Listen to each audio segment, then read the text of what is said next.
নমস্কার। এখন আমি করছি পাবদা মাছের ঝাল। আমি নিয়েছি চার টুকরো পাবদা মাছ।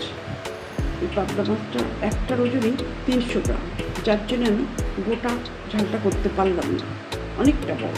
4 পিস করেছি, দেখলেই বুঝতে পারবেন যে অনেক বড়।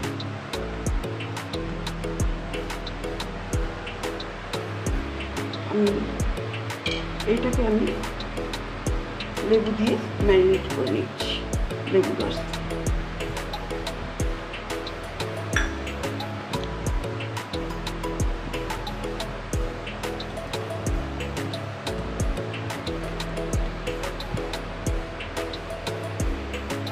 আমি আগেই নুন দিয়ে ম্যারিনেট করে রেখেছিলাম, আর লেবু রসটা এখন দিয়ে দিলাম।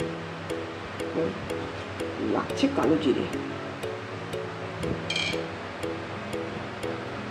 4টে কাঁচা লঙ্কা আমি চিড়ে নিয়েছি, আর 4 কোয়া মতো রসুন খুব মিহি করে কুচিয়ে নিয়েছি 2টো স্ট্রিং কারি পাতা,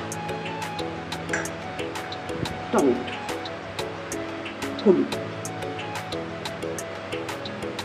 হাফ চামচি হলুদ গুঁড়ো, নুন প্রয়োজন মতন নেবো। এটা সর্ষের তেলে করছি, জলটা প্রয়োজন মতন নেবো। আর সর্ষে আমি বেটে রেখেছি।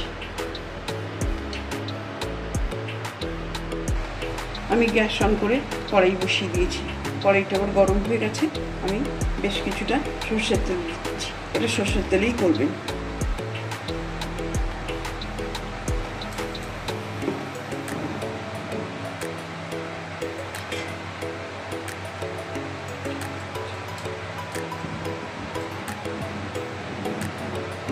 তেলটা আবার গরম হয়ে গেছে। আমি কালো জিরেটা ফোড়ন দিয়ে দিচ্ছি। কালো জিরেটা ফেটে গেছে। আমি 1 চামচি নুন দিচ্ছি।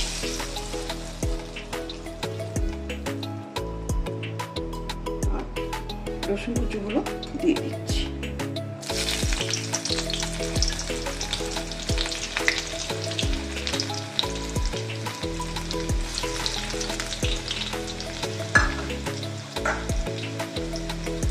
এতে দিচ্ছি কারি পাতা ফোড়ন। রসুনটা ভাজা হয়ে গেছে। আমি টমেটোগুলো ছেড়ে দিচ্ছি।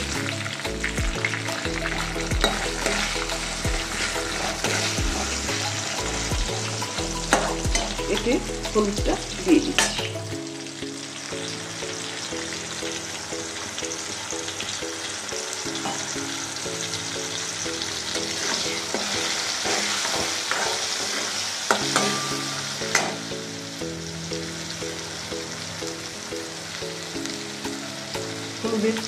হলুদ ধোয়া জলটা দিয়ে দিচ্ছি।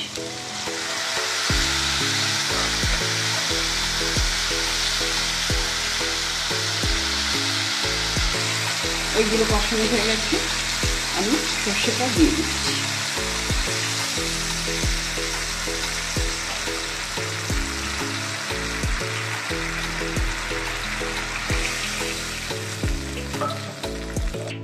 ঝোলটা আমার ফুটে গেছে। আমি ম্যারিনেট করা মাছটা দিয়ে দিচ্ছি। আমি মাছটাকে লেবু দিয়ে ম্যারিনেট করেছি, যাতে কোনো গন্ধ থাকবে না, মাছটা গন্ধ।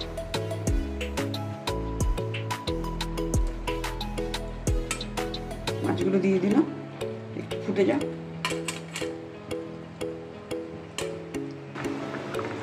মাছটা আমার হয়ে এসছে। আমি 3টে কাঁচা লঙ্কা দিয়ে দিচ্ছি। এবার আমি ওপর থেকে কাঁচা সর্ষের তেল দিয়ে দিচ্ছি। পাবদা মাছের ঝাল